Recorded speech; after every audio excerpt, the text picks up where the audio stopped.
Have you ever thought that avoiding falls isn't about being careful, but about walking the right way? For most older adults, fear of falling becomes a silent burden. It changes how they move, how they plan their days, even how free they feel stepping outside their front door. But what if I told you that many falls aren't random accidents, and that there are very specific ways you can walk that dramatically reduce your risk? In this video, we're going to explore 5 unexpected but powerful ways to walk that help older adults stay steady on their feet. These are not about buying expensive gadgets or learning complicated exercises. These are simple adjustments, tiny changes in posture, rhythm, and awareness that tap into how the human body was designed to move safely, even with age. And here's the surprising part. Many of these techniques are instinctive. Children use them naturally, athletes are trained to use them, and people who live vibrantly well into their 80s and beyond often rediscover them, whether they realize it or not. Stay tuned until the end, because you might just find that protecting your mobility and independence isn't about slowing down or giving up ground. It's about moving smarter, not harder. And once you learn these 5 ways, you'll never walk quite the same again in the best possible sense. Now let's get started.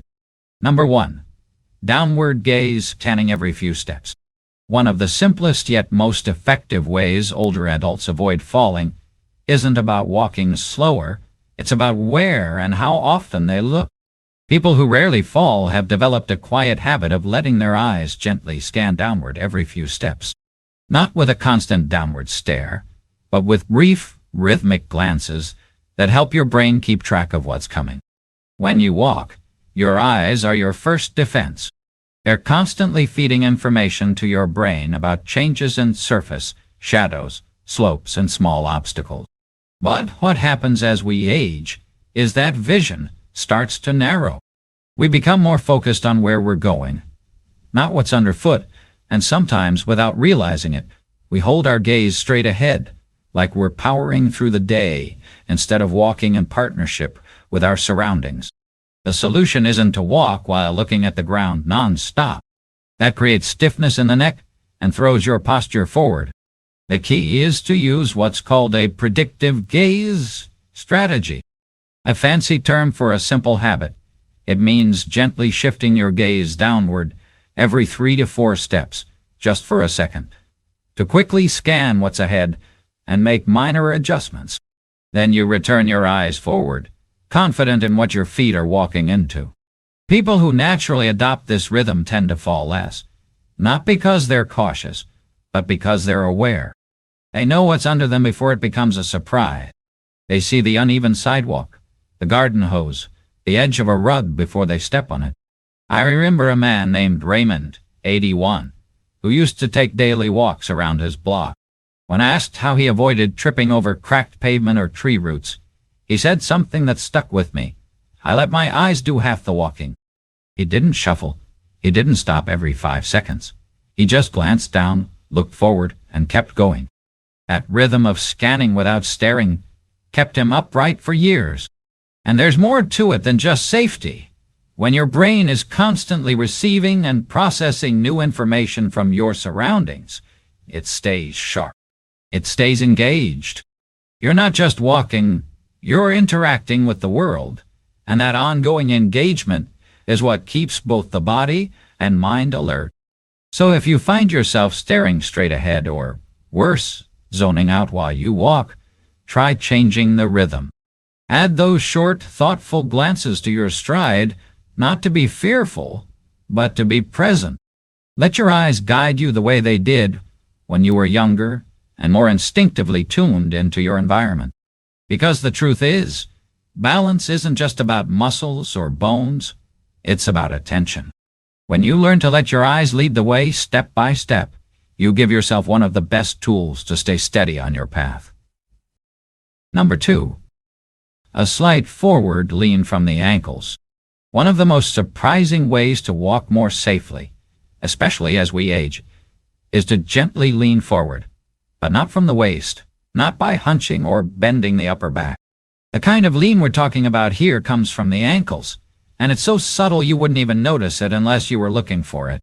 Here's why it matters. When you walk completely upright with a rigid posture, chin up, shoulders back, torso stiff, you may feel like you're standing tall. But what often happens is that your center of gravity ends up behind your stride. That forces you to work harder to stay balanced, and it actually increases your risk of being thrown off if you hit an uneven surface, a slippery patch, or a sudden slope. But when you allow your body to lean just slightly forward from the ankles, it does something powerful. It aligns your center of gravity with your forward momentum. Your core muscles engage naturally, your hips move more freely, your feet land in front of you, not behind, and most importantly, it keeps you in motion without feeling like you're fighting gravity. It's the way children walk. It's the way long-distance hikers move. It's even how dancers and martial artists maintain balance while staying dynamic. And yes, it's how many older adults who never fall tend to move, often without even realizing it. There's a simple way to test this. Stand up straight, then imagine there's a strong breeze pushing you gently from behind. Let yourself lean into it, not with your chest or shoulders, but from your ankles. Your body stays aligned, but your weight shifts slightly forward. That's the posture that keeps you balanced and moving forward in one fluid motion. When your stride begins from that posture, each step becomes more deliberate. You stop slapping your heels down. You begin to roll through your feet. Your arms fall into a natural swing, and your steps become lighter, smoother, and more efficient. Not just safer, but more comfortable. I once met a woman named Denise, 79, who still walked a mile every day without pain or fear. Her secret wasn't strength training or fancy shoes. It was this lean. She learned it in a balance class years ago, and once it became second nature, she said walking felt less like effort and more like flow. That's exactly what this does. It removes tension, adds rhythm, and lets your body do what it was designed to do. Not brace, not freeze, not hesitate, but move. When you lean forward from the ankles, you give your nervous system permission to trust the ground again, and that trust reduces the micro-hesitations that lead to stumbles, trips, and missteps. So if you've been walking tall but feeling a little unsteady, or if you've been taught that rigid posture is always the safest, it might be time to rethink that. A slight forward lean, just a few degrees, isn't weakness. It's wisdom. It's your body remembering how to move with momentum, not against it. Number 3, coordinated arm swing with relaxed shoulders. When most people think about preventing falls, they focus on their feet, where they step, how fast or slow they go. But one of the most quietly effective tools for stable, safe walking is actually higher up, your arms, specifically how they swing, and whether your shoulders are relaxed enough to let them do what they were built to do. Many older adults stop swinging their arms as they age. Sometimes it's due to stiffness in the shoulders. Sometimes it's because they're holding a bag or cane, and sometimes it's just a subtle habit that forms over time. Tight shoulders, clenched fists, or the classic hands clasped behind the back while walking might feel secure, but in reality it limits the body's natural ability to stay balanced while in motion. What people often don't realize is that your arms are counterweights. They swing opposite to your legs.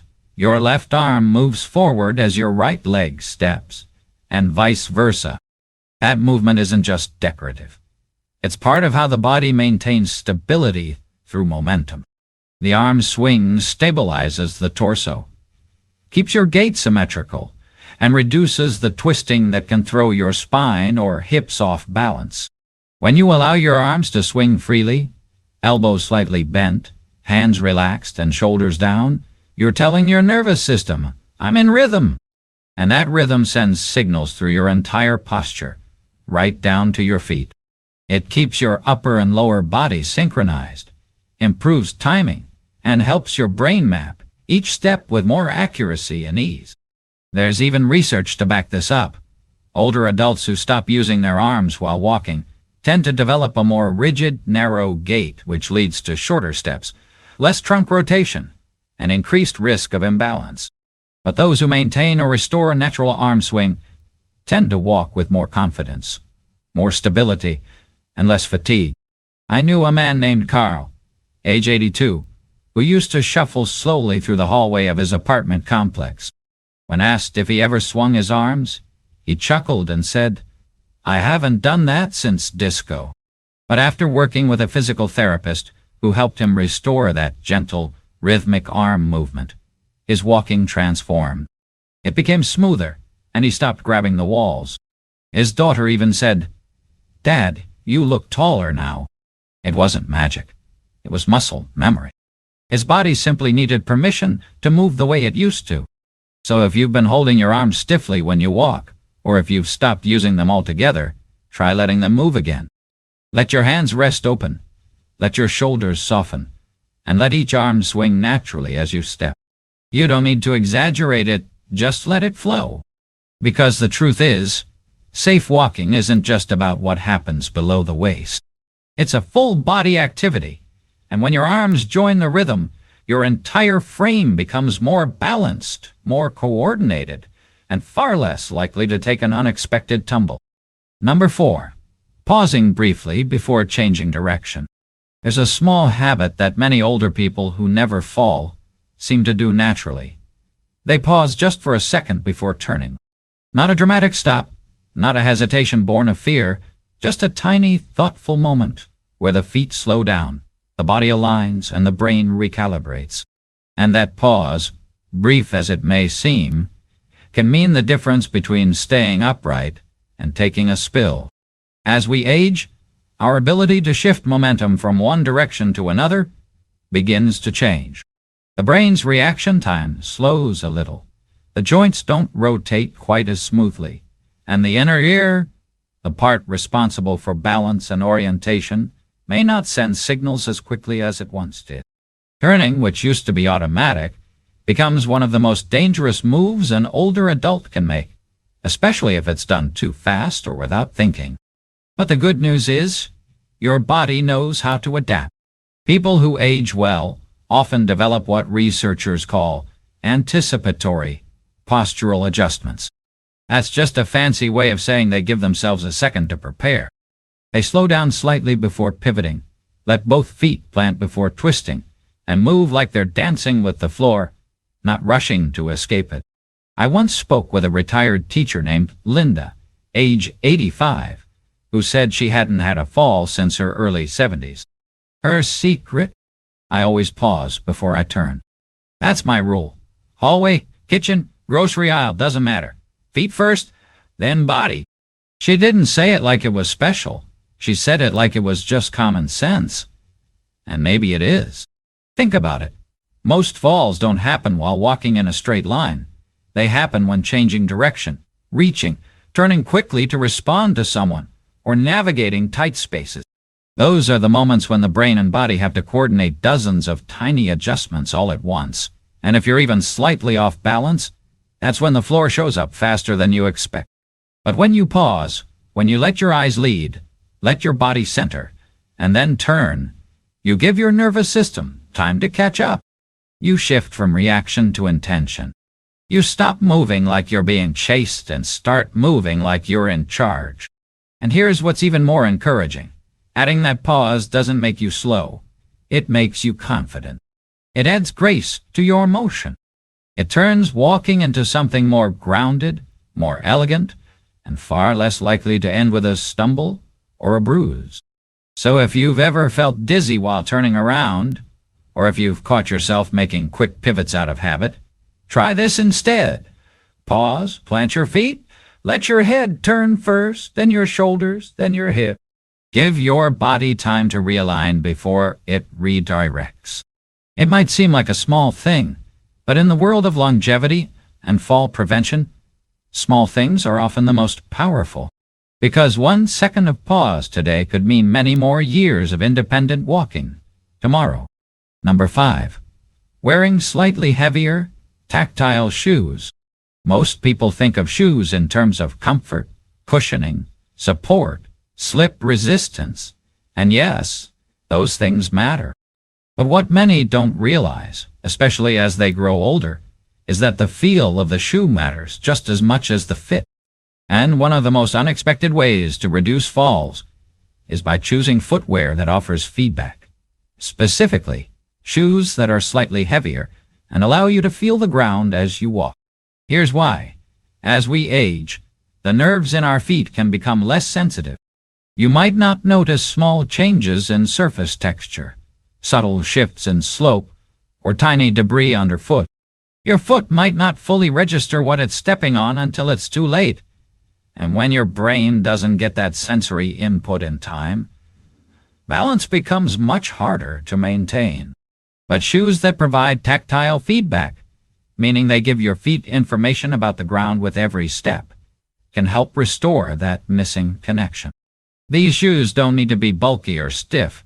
In fact, overly soft or ultra-lightweight shoes can actually be part of the problem. They may feel nice at first, but they often dull the foot's awareness of what's beneath it. Now, when we say slightly heavier, we don't mean clunky boots or shoes that weigh you down. We're talking about just enough weight to give your body a sense of groundedness. Enough structure that when you walk, you feel your heels strike the ground, your toes push off, and your entire gait stays engaged from start to finish. I met a retired nurse named Margaret, 83, who swore by her old leather walking shoes. They weren't flashy, they weren't even that expensive, but she said they made her walk like she meant it. Every step gave her feedback. She could feel the sidewalk through the sole, just enough to stay alert, not enough to hurt.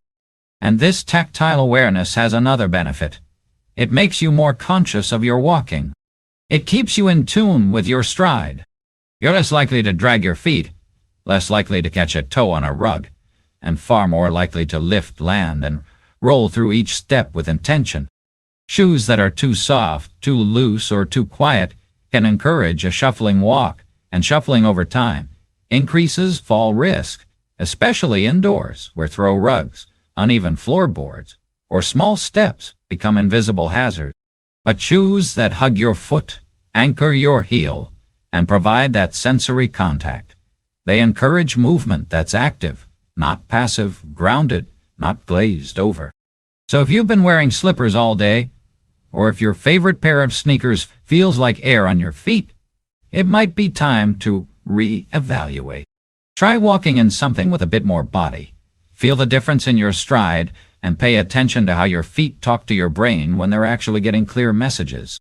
Because staying on your feet isn't just about muscles and balance. It's about awareness. And the right shoes don't just protect you from the ground. They reconnect you to it. And that reconnection might be one of the most underrated secrets to moving safely, confidently, and independently, step after step, year after year. Final thoughts. As we wrap up this video, take a moment to reflect on the 5 unexpected ways you just heard. They weren't complicated. They didn't require special equipment, expensive therapy, or massive lifestyle overhauls. What they required, what they offered, was awareness. Awareness of how you walk, how you turn, how you carry your weight, how your body listens to your environment, and how the smallest shifts can lead to the biggest changes in stability. The truth is, most people think falling is a random event, an accident. But the reality is, falling often starts long before the moment someone hits the ground. It starts in the habits we form, the shoes we wear, the way we move through our homes, in the attention, or inattention, we bring to each step. And here's what I hope you take from this. You don't have to be afraid of walking. You don't have to avoid movement just to stay safe. In fact, the more intentionally you move, step by step, scan by scan, swing by swing, the more your body will remember what it already knows, how to stay upright, how to stay grounded, and how to keep going. So, which one of these 5 stood out to you the most? Is it the idea of letting your arms swing again, planting your feet before turning, feeling the earth beneath you through better shoes? Maybe you've already been doing 1 or 2 of these without even knowing they were making a difference.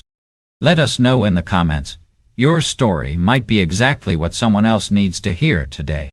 Thank you for joining us today. We'd love to hear from you. Leave a comment below and share one thing you learned today and how you plan to use it in your life. Your thoughts are important to us, so don't hesitate to share them. Reading your comments gives us great motivation and encouragement. If you enjoyed this video and found it helpful, please like, subscribe, and share. Your support helps us continue creating good content to inform and inspire you. Thanks for watching, and we look forward to seeing you in the next video.